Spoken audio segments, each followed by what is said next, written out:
Hello defence lover, welcome to my channel defence arena 007। तो दोस्तों, आज मैं आपको अपनी वीडियो में बताने वाला हूं भारत के एक मैरीटाइम पेट्रोल एयरक्राफ्ट के बारे में। देखो दोस्तों, मैरीटाइम पेट्रोल एयरक्राफ्ट के तौर पे भारत दो एयरक्राफ्ट यूज़ करता है, यानी कि दो कंट्रियों के एयरक्राफ्ट यूज़ करता है। एक तो रशिया का, जिसका नाम है इल्यूशन 38SD, और अमेरिका का पोसाइडन P8। तो देखो, ये जो खबर है वो इल्यूशन 38SD जो कि रशिया का, उसके बारे में। तो देखो, अभी तक इससे पहले भारत इसका प्रयोग मैरीटाइम पेट्रोल एयरक्राफ्ट के तौर पे करता था, और इसका यूज़ एंटी सबमरीन वॉरफेयर में भी होता था।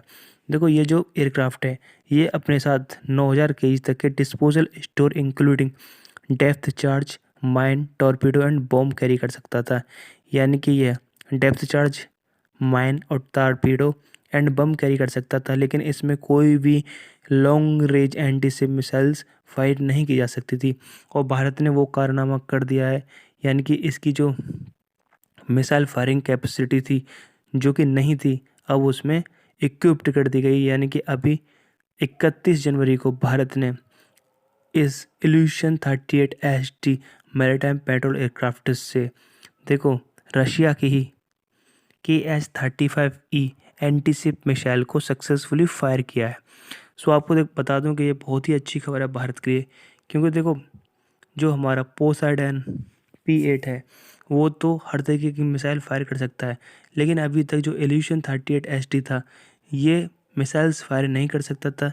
ये सिर्फ टारपीडो और डेप्थ चार्ज, माइन और बॉम्ब्स ही कैरी कर सकता था और उन्हें फायर कर सकता था। लेकिन अब इस एयरक्राफ्ट की पावर और बढ़ गई है।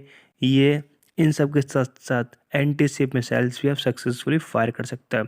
ये बहुत बड़ी एक कामयाबी है, ठीक है।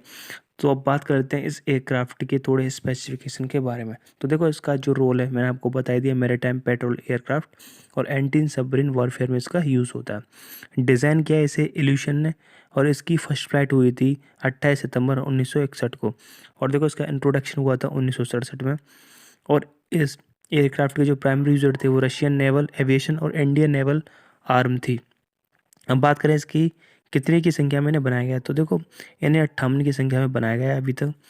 बात करें इसके क्रू की, तो इसमें 7 से लेकर 8 क्रू मेंबर्स यूज़ होते हैं। लेंथ की बात करें तो 40.18 मीटर की इसकी लेंथ है, और विंग स्पेन इसके 37.4 मीटर के हैं। हाइट की बात करें तो 10.17 मीटर की इसकी हाइट है, और विंग एरिया इसका 140 मीटर स्क्वायर का है।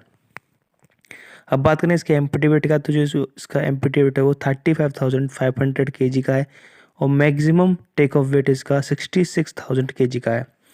बात करें इसके पावर की, तो इसमें 4 ल्यूनेच को progress AL-20M turbo prop engine use होते हैं, जो कि 3151 किलोवाट ईच इंजन प्रोवाइड कराता है। परफॉर्मेंस की बात करें तो इसकी जो स्पीड है वो मैक्सिमम है 645 किलोमीटर प्रति घंटे की, और फेरी रेंज है इसकी 7500 किलोमीटर की। बात करें इसके इंडोरेंस की, तो ये 13 आवर तक हवा में रह सकता है, और इसकी सर्विस सीलिंग है 11,000 मीटर की। और रेट ऑफ क्लेम की बात करें तो 5.33 मीटर पर सेकंड का इसका रेट ऑफ क्लेम है। होप करता हूँ ये बहुत ही बढ़िया अचीवमेंट है कि भारत अपनी पावर को धीरे धीरे बढ़ा रहा है, और ये बहुत ज़्यादा यूज़फुल होने वाला है, क्योंकि भारत के पास P8 करीबन करीबन 9 की संख्या में, और अभी 2021 के एंड तक देखो 3 P8 और मिल जाएंगे, और 5 इल्यूशन 38SD भारत के पास हैं। Total lump sum 17 anti submarine warfare aircraft Bharat के पास होंगे।